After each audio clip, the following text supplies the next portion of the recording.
Hey, it's another episode of Create or Die, and this is your host, Ike Allred. Now, today's episode, let me tell you, it's going to be a good one.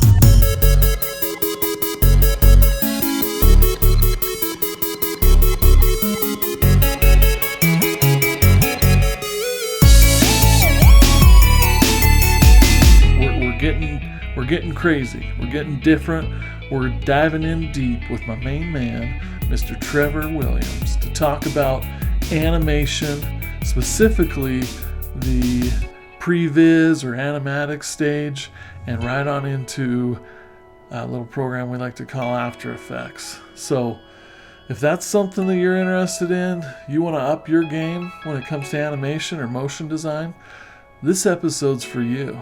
And sure, it's a podcast, but it could also be considered a master class. How about that? Let's just do it. Let's go. Cool. Yeah. Well, Trevor, it's been too long since we've done one of these. Yeah.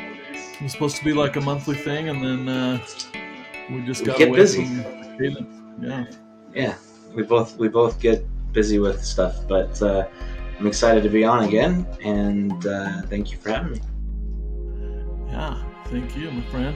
I look forward to doing a deep dive with you. This is kind of a different episode than we've done before, so you're going to show us a little bit more about what it is you're expert at, which is animation and specifically some motion graphics around logo, idents, or whatever we want to call them. Is there anything you want to say to kind of set that up before you get right into it? Yeah, I think, hopefully in the future we could do a couple more of these where we deep dive into a few different parts of the process. Hey, sorry about the quick interruption here, but I almost forgot to remind you to do something. Do me a solid, please. Subscribe to this podcast on Spotify, Apple, YouTube, wherever it is you listen to or watch Create or Die. It really means a lot. It helps out. Helps spread the word, we get featured, all that good stuff, and then of course continue to tell your friends and family about what it is we're doing here. Thanks again, and enjoy the rest of the episode. Maybe people will find them helpful. I certainly think that this process I finally developed later when I should have developed it sooner in my career, and if I could go back, I certainly would have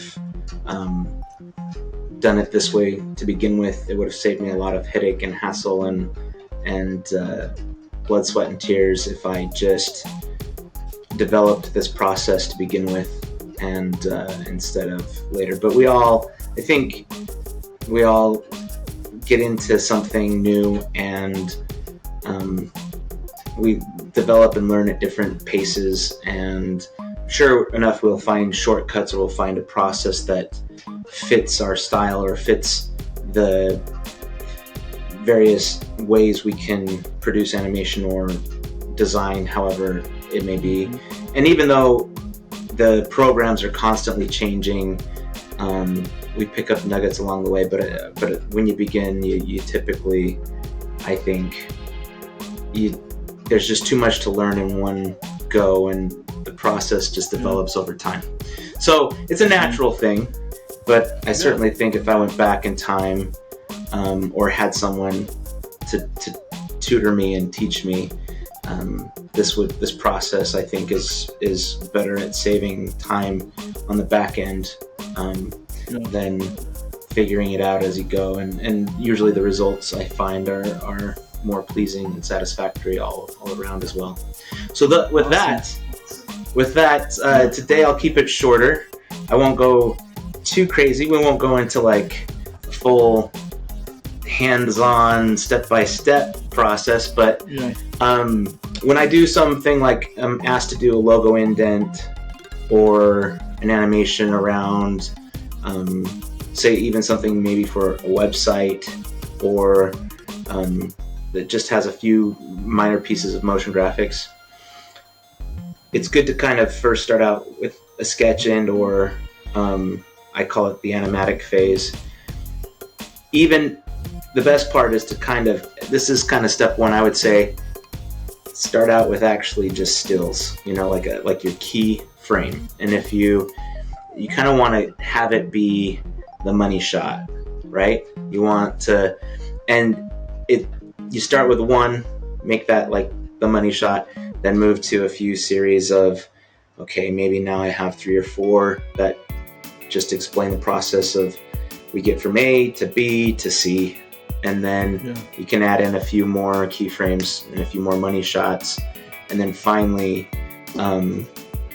you get approval, you get the buy off, you get people and stakeholders to say, yes, I like this version, and then you can go in and do it a lot better, right?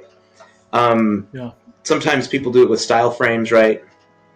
But I even think starting out, and if you have like a relationship with a creative director, a director of animation, a head of creative, anything like that, and you're working directly with them, they can see the vision far more, and you could be a little more loose. Versus sometimes if you're working freelance with the client, you might want to have a fully polished style frame for them to Someone view. who doesn't have an art and design animation background or whatever, that it takes a little bit more to help paint the vision for those type of people. Right. And so, I mean, maybe you've recently seen the new Into Across the Spider-Verse, Spider-Man, stuff like that. I did. I think they're have key. A whole episode about that. Oh, I know, and I'm not going to dive into that. I mean, it's amazing. But especially when they do those comic style stop frames, they really make that. The composition is just set right. Everything is happy. Those are kind of like the money shots I'm talking about. And then as you develop a few of those and you tell your story of, okay, we want to go from A, B, C, and resolve, you can fill it in and then try. And then step number 2 is the reason to do it this way is once you've got your concept and then you develop it into those money shots, then you work on the animatic, which gives you timing and spacing. And to do it this way up front, at first, I think when you're an early animator or you're doing this design with motion graphics as a designer and you're trying to get your feet wet with this, it can be challenging to understand timing and spacing and getting the timing right, even in an animatic form where you kind of see it almost like a storyboard of just a phase and a stop and a go and a stop and a go and a stop and a go until you see like full fluid smooth animation. But it doesn't take long. I mean, practice for a week and you'll start to understand real quick the feel of the pauses and the motion of it. And then once you've kind of developed a taste for that and an understanding, it can guide you so well as to, okay, as you're doing it and as you have it mapped out in your head, how the impact or how to speed things up or how to have, will flow, and you can note that down or display it as much as you want in multiple drawings. But then it really helps you once you finally get in to the actual program, say After Effects, or if it's a 3D software like Blender or something, you can use these actual animatics to guide your animation and the timing, so you don't have to really take too much time noodling in that, and you can just quickly pull up the graph editor, your keyframes, and finesse those and tweak those until they're buttery smooth, right? So without further ado, I will share my screen here. Awesome. We're about to go deep, folks. Hold on.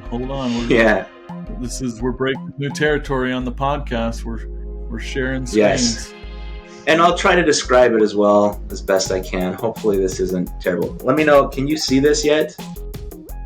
Is it still trying it's still to loading. Yeah, let's give it a second here.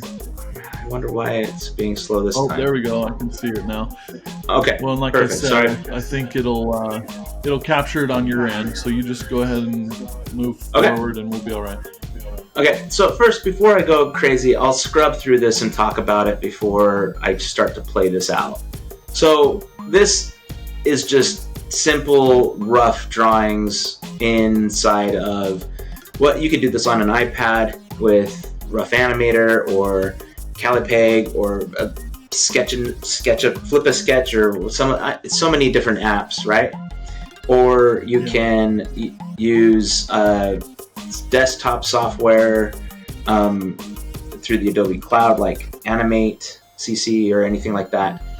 So some of these I've done that way on my desktop, and some I actually did on an iPad or even my mobile phone. So the sketches are rough, but it gives the concept. I was doing a logo animation for FinTech, and it's a little festival of financial technology, and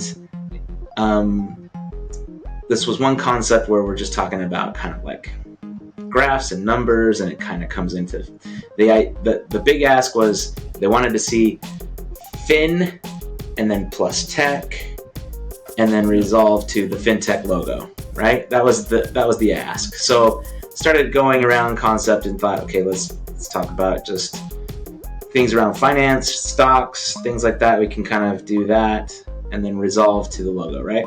Then another concept, I took technology, like mobile technology devices, and then financial things like money and Bitcoin and currency, and I have them spin around and then clash together and come out as Fin plus Tech and then become the FinTech logo for the festival.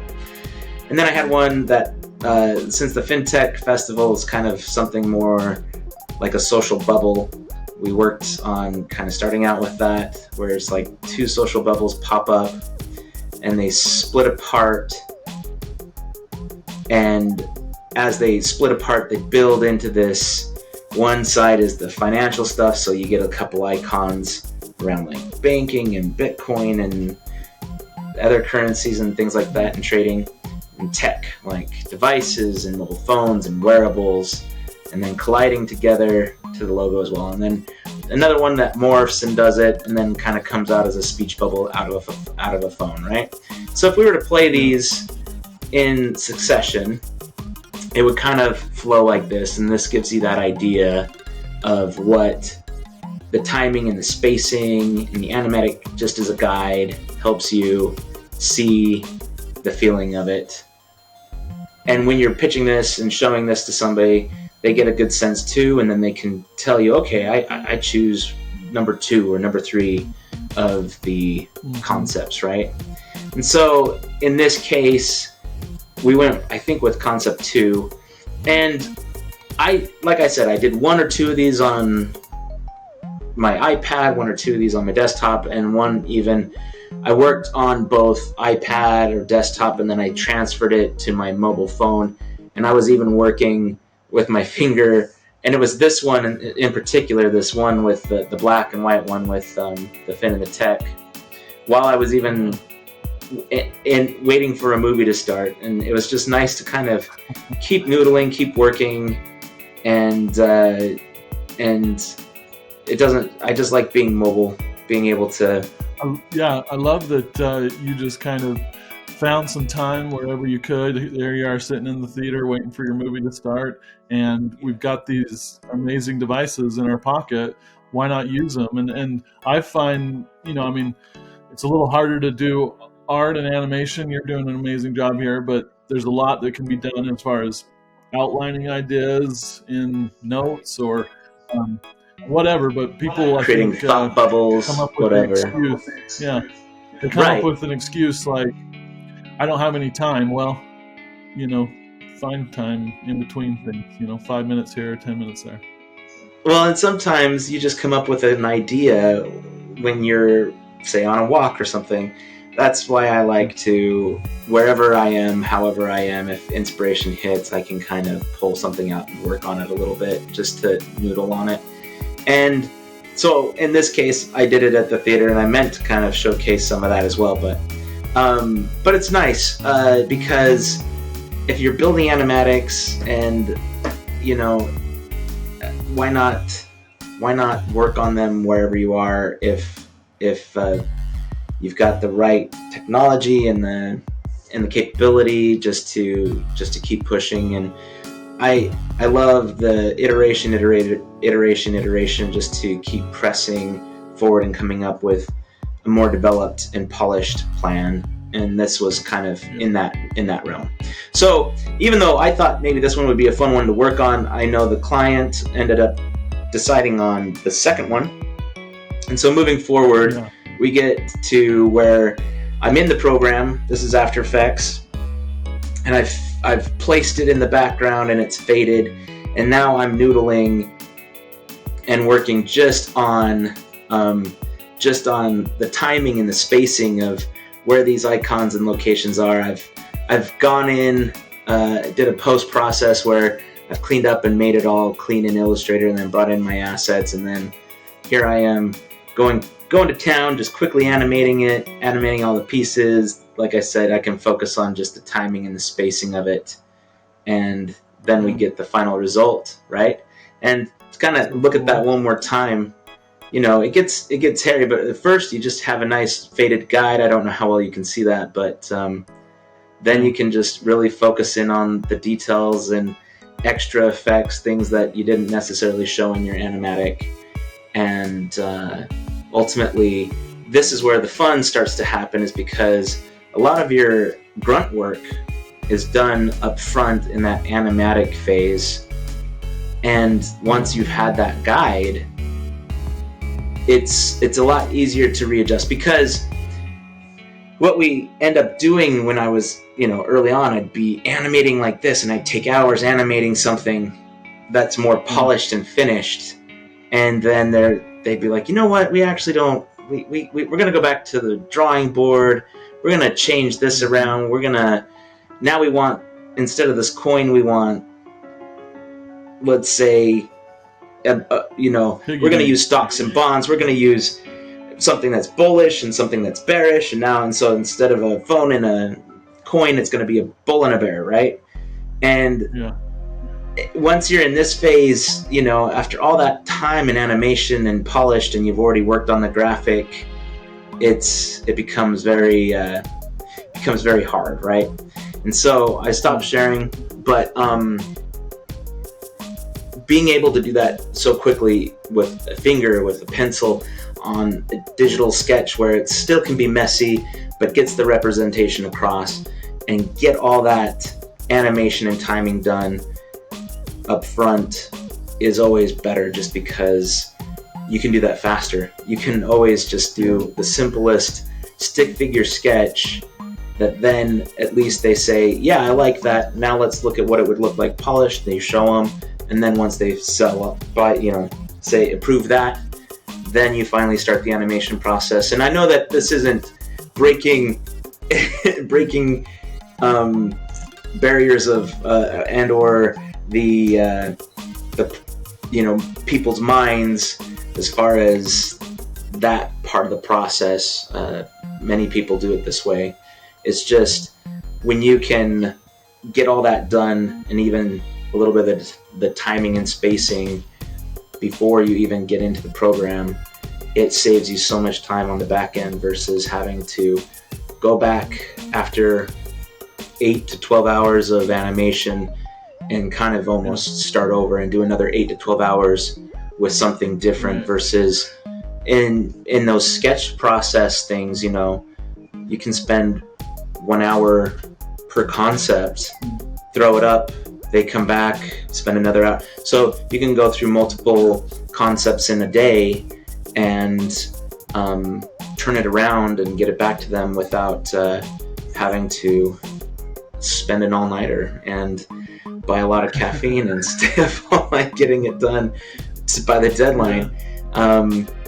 It helps you definitely avoid burnout, and it helps you stay happy and thriving and put more time towards other projects and other things you want to create and build for down the road, and for your own career and other side income, whatever it may be.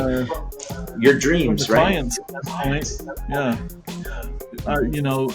Because you can do those quick turnarounds of like this, here's the vision in these quick sketches and animatics, then I think from the client's perspective, you can kind of sit back and relax and know that, yeah, he's got the right idea, he's got the right timing. It's not too detailed. Some of those concepts you came up with, I love them, and they would be great for other vehicles within that whole fintech brand. But for something that loaded at the top of a website, that less is more option that we ended up going with, I think is beautiful, and that's great. Thanks so much for the insight into your process there. And I don't know if I'm going to throw a wrench at you or not, but I'm curious. Once you're hopping to After Effects and you kind of have your template behind you and you're blocking the animation out, are you jumping immediately into the curve editor, or you do another pass for the curves, or multiple passes? Yeah, it certainly depends. If I don't feel like the timing and spacing is perfect or blocked out enough, I definitely would do something more just blocked in keyframes before I jump into curve editors and use other tools. I mean, I often like to use, I have a couple other plugins. Flow is one that I love. There's also, what does Flow do? So Flow gives you a faster presets to curve editing and the speed and value of your keyframes. So it allows you to just kind of have some presets what I love is when you have presets that you just grow to love, you can just click them in one button and get, versus having to go multiple steps. So it just adds some efficiency to something. But there's a lot of times where even then your presets aren't exactly what you are looking for, or they become too redundant and too common. And they're great for simple things where maybe you're animating text or but you definitely want to avoid it too much, because then it might feel too much like it's just like an animation preset to a PowerPoint, right? And you want to stand out more, you want to have more expression in your actual animation.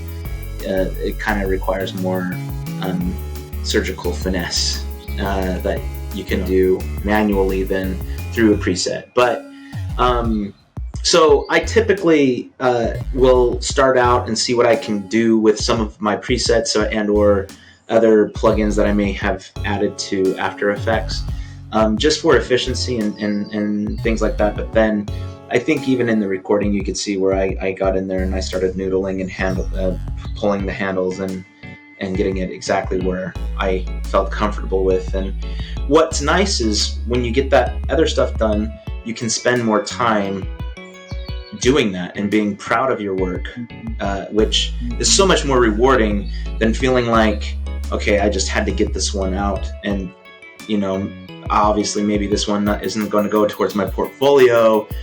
Whereas if you do this and you have more time, you can say, okay, actually I'm so proud of this, I would put this forward towards a portfolio piece, or I might post this on social and feel proud about it, just to get some viewership and following that showcases what I'm good at, right? And so that's what I hope encourages people, is that they would want to find that time, find that they're more proud, that work is more enriching through such a process, and see the results of that, both how it can up your game, how it can make you feel more satisfied with your own work and happier, and it changes so much. But but certainly once you who is newer to After Effects, like let's say they've been in there, they know how to make things move, but they're like, this buttery smoothness is not happening. I see the professionals, yourself included, you're a master of the buttery smoothness.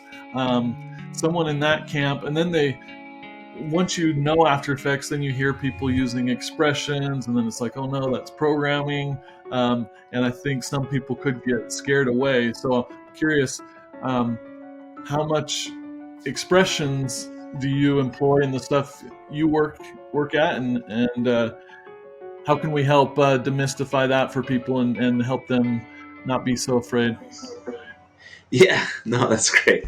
I do love expressions, and they can do a lot better job at, especially, like one example is the mathematical decay of a pendulum or a bouncing ball, something like that. There is the caveat that I do like sometimes the imperfection of somebody doing it by hand and really figuring it out and getting a feel to it, and it doesn't feel so mathematical and robotic.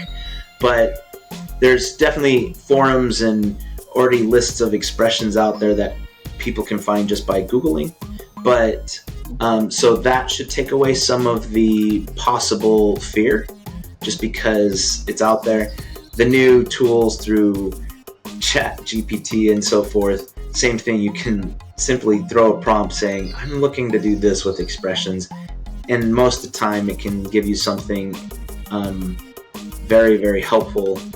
It doesn't always work, it sometimes breaks, but if you're savvy, that's one way to help you, right? And to up your game. Yeah. So if you're more mid-level and you've got at least some ground around expressions, maybe start delving into letting AI help you a bit of the way, and then use your savviness to finish it and fix it if it's broken a little bit. But to a novice, that could be very terrifying, right?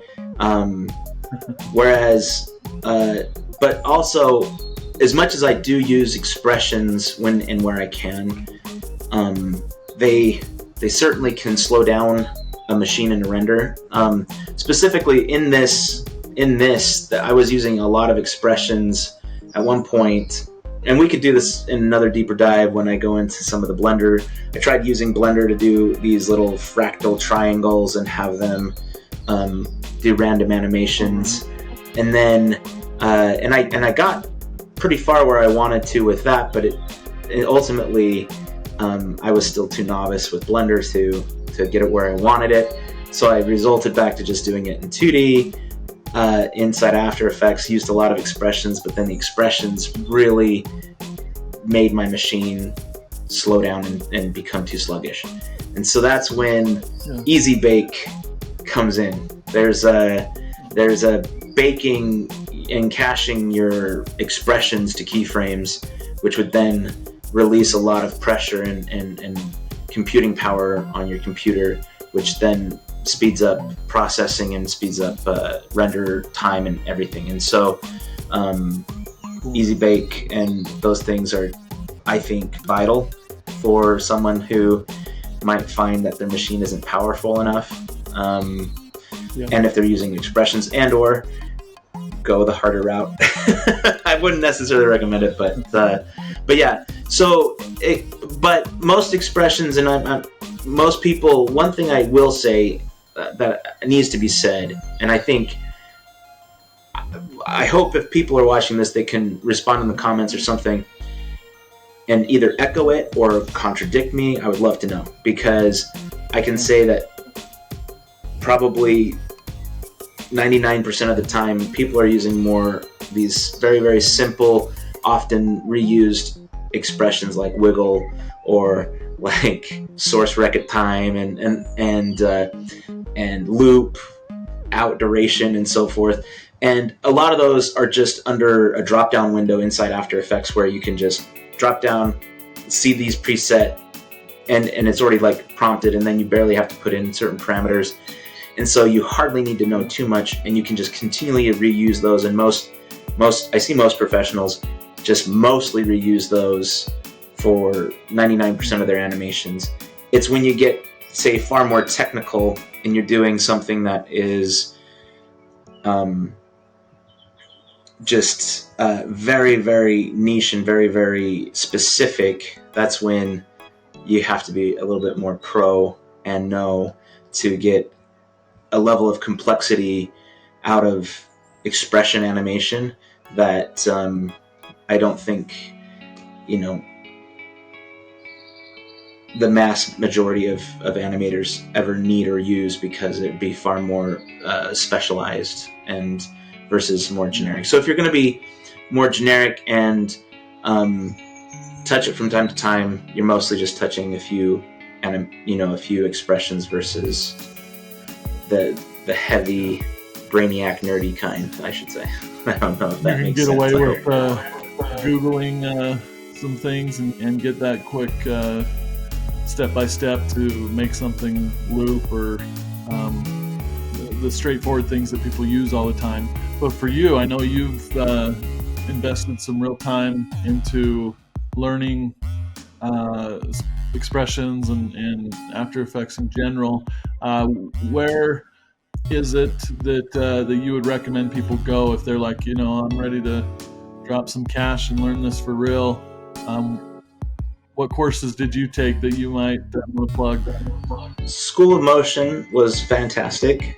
They have an expression session that definitely takes you from a novice beginner to feeling more comfortable in so many situations. As some of the best things I took away from that were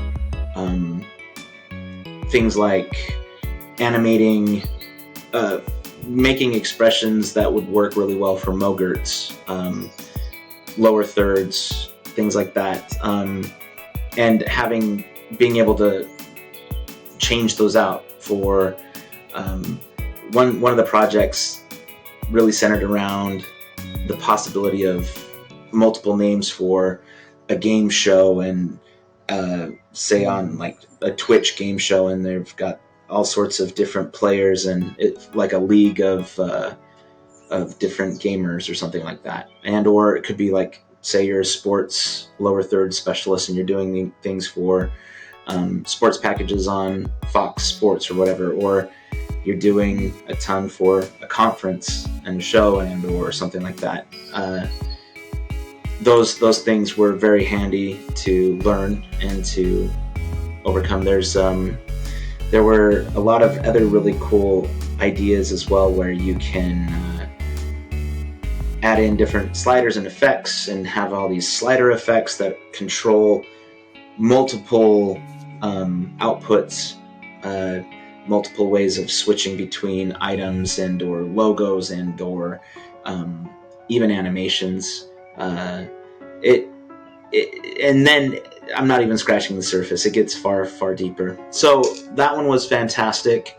There's several on even, say, Gumroad or YouTube. Gumroad is a great place to buy a few easy courses. Beyond that, I would also say there was and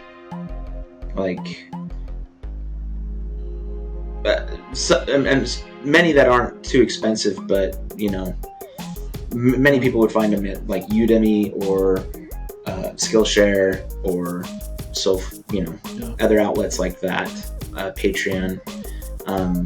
But yeah, I opted to do that, and that's been helpful. I had a few books as well. Those have been very helpful. Yeah. Cool. Well, I love it. I think this is gonna be one of the most valuable episodes we've done to this point here on Create or Die. I think for me personally, I could keep on digging and asking you questions, but I know we both got to get back to it. Well, we'll have to get deeper at some point, and let us know in the comments as well if there's something from what you may have heard or saw in the small screen sharing I did on the process. But for the most part, it's just pretty straightforward at that point. But yeah, we'll go deeper into maybe a few tips on a few different pieces of that process, and or if you want to dive deeper into expressions or graph editor or whatever, we can come up with short tips, something like 5-minute tips or something. Yeah, I love it. I think all of that would be real valuable. So I'll be curious, like you said, to hear from our listeners and viewers, especially. This is obviously one where you get the most out of it if you watch it on YouTube, or I think Spotify, there's a video version as well. But Trevor, it's been a pleasure. Thanks again for joining me on this little program and sharing some serious knowledge nugs. Thank you as always, Ike. Whew. What'd I tell you? That episode was sweet. I mean, we got up in there in animation, hopefully inspired you to pick up that stylus, open up After Effects, do something to create a little motion in your life, because that's what it's all about, creating. Now, if like we talked about several times, Trevor and I tried to prod you along, please leave us some comments. Let us know what you liked, what you didn't, where we got it wrong. If it's something you'd like us to dive in deeper on, because as you can see, we focused a lot at the beginning, the pre-viz, the animatic, the initial motion, but sounds like Trevor's up for the full gamut. We could get in there, get into curve editing, get into organization of layers inside of After Effects, whatever floats your boat. So thanks again, it's been real, and until next time, my friends, keep on creating, create or die.